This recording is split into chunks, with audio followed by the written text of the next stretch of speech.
Hey guys, it's finally time for the Leaf Ticket guide I teased in the comments, like months ago. Initially I wanted to make one big video guide. Then I decided that I would split it into multiple videos, each being a different guide for Animal Crossing Pocket Camp. But since most people seem to be surprised about the amount of Leaf Tickets I have, I decided to make a guide just for that, for now. I will leave a link to the text version in the description. Before we start, I would like to briefly mention that only 1% of my viewers are subscribed, so make sure to subscribe, it's free. So what are Leaf Tickets? Leaf Tickets in Animal Crossing Pocket Camp are the real-life currency equivalent in the game. Nintendo defines it like this: a form of in-game currency that can be purchased with real money or obtained through regular gameplay. As this implies, you can buy them for real-life money, but it's optional. Right off the bat, if you decide to opt for this decision, you should always choose the seasonal pack, as that one has the most value considering that 30 Leaf Tickets cost the same as 20 Leaf Tickets, and you get 5 seasonal event items as a bonus.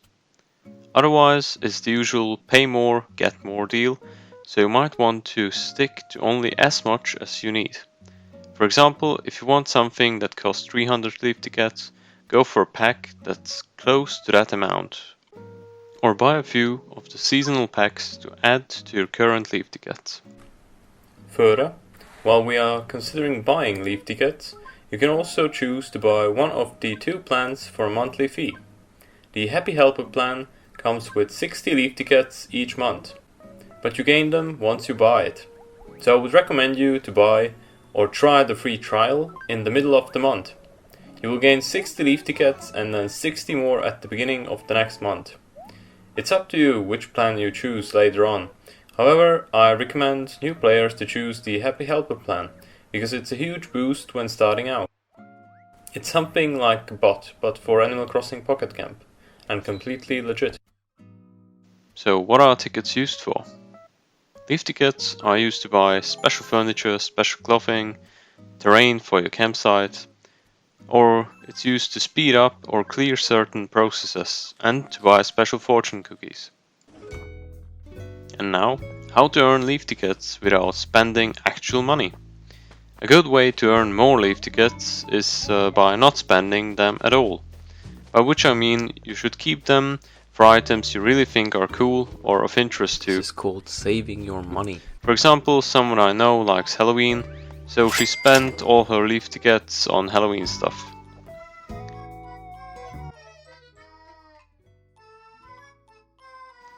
Some Leaf Ticket options in the game are a waste. For example, you should never use Leaf Tickets to hurry up processes. These include crafting furniture or clothes faster, making Gulliver's ship return earlier, unless you have an urgent reason. For example, you forgot to craft a special event furniture, but you have all 3 spots filled with items which take 24 hours to make. Then you might want to consider hurrying up one of them, so you don't have to wait for months until the special event furniture is reissued. There's also the option to catch fish and bugs with special nets and honey for Leaf Tickets.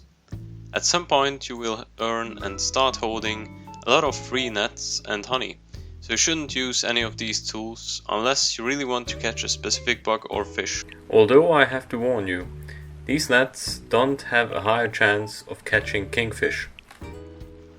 You also shouldn't use Leaf Tickets to clear things. These include claiming all of Gulliver's gifts on one occasion.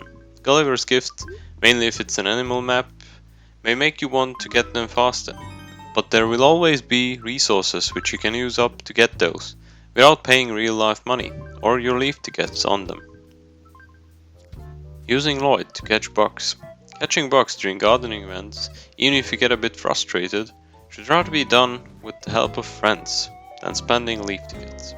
It's best to arrange some bug sharing via a social media platform where many active players gather, such as the Animal Crossing Pocket Camp subreddit or my Discord server, link in the description. There will always be time to catch them, if you keep doing it frequently and share a lot of them. Talking of gardening events, each event has a certain amount of goals you can clear. These goals have many rewards in store for you. By finishing them, you can slowly gather up a lot of leaf tickets.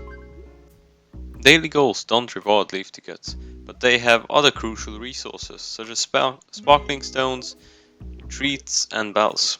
Sparkling stones are used to make some of the packets for Gulliver. Then there are certain islands which have leaf ticket maps as rewards. Overall, many opportunities to gain leaf tickets have been moved to these maps, which you clear with bladders. For clearing such a map you need a lot of bells, which you collect by fulfilling animal requests, clearing bell maps, doing the daily free quarry, if there are bells, etc. Other ways to get leaf tickets: daily login bonuses and happy homeroom rank level ups. Also, you earn leaf tickets with each level up, so it's a good idea to fulfill the requests of your animal friends and level up that way. You may also want to keep playing and wait for the Animal Crossing Pocket team to make a small blunder or for a technical problem to occur. They are usually very generous and compensate players for their troubles and worries. For example, after the Gulliver update, which was a little bit unbalanced, they gave the players 250 leaf tickets for their troubles. One-time leaf ticket rewards. Redeeming 50 leaf tickets for 0 Nintendo points. Just connect your Nintendo account, which is important to save your progress on the cloud too. For a lot of things which are listed in stretch goals.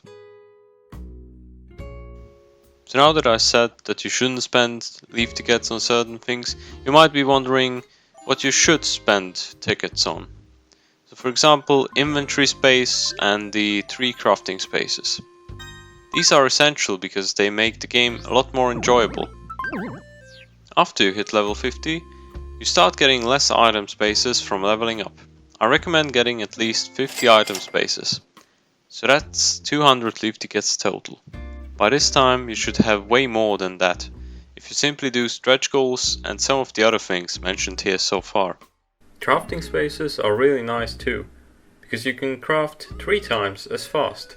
You can craft 3 items which take 4 hours to make in just 4 hours, instead of making them on a single crafting space after each other, which would mean you craft them for 12 hours.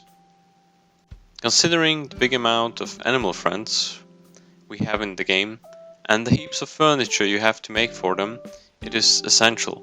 Each extra space costs 80 leaf tickets, so 160 leaf tickets in total, but it's a really good investment. Okay, but let's say you do go for the free trial of the Happy Helper plan. This allows you to craft most items, even the ones which take 24 hours to make, within 0 seconds. This means you can postpone the purchase of the crafting spaces by a month. Another good idea would be to buy more market boxes once you really step up your game of item holding. I usually sell my maxed out market box spaces in less than a day, but I also have a lot of friends. I would recommend buying at least 5 to 10 boxes once you find yourself having 15 plus items of each frequently. Speaking of friends, I'll have a playlist in the comments and the description with videos where many people have left their friend codes. Each box costs 10 leaf tickets. During the last update they also changed how these boxes work. Now you can take back the items which you put up for sale into your inventory. It is a nice option to store some items here, but definitely not interchangeable with getting more inventory space, because your friends will usually buy up, snatch away, most of your stuff from the market box. Now that you have the essential stuff and are getting leaf tickets by leveling up fast and by doing goals, you can spend your leaf tickets on stuff you like: minor customizations, special clothes and furniture, campsite terrain, and fortune cookies. But of course you can also do that while buying the previous stuff. It's only a recommendation. If, for example, there's a limited item you really want and the availability is soon over, just buy that. A small note for fortune cookies: you should always buy them in bulk. It not only increases the chance of getting what you want, but you also get more stamps. You can then exchange these stamps for items you really want to have from any fortune cookie available at the time of stamp trading. During gyro diet events, if you are short on gyros and really need more because the event is almost over but you already went into the quarry with your free daily entry, then you should pay 20 leaf tickets to enter the quarry to get at least 30 gyros. The reason is simple: if you try to craft something which requires gyros but you need 24 more for crafting that item, it costs 29 leaf tickets. So as you can deduct, it is more expensive to pay for the missing gyros than to go into quarry and get plenty of them. I think that wraps up my guide for leaf tickets. If you have any questions or some tips to share which I didn't mention, feel free to comment them down below. If you found the video helpful, give it a thumbs up, share it around and subscribe if you haven't already. My next guide will probably either be about how to make a lot of bells quickly or how to level up quickly. You can also decide in the comments. Otherwise, it'll be the bells one, because some viewers were already keen on knowing in the comments under some previous videos. As always, more smug animals and fun content are on their way. Thanks for watching and see you in the next video.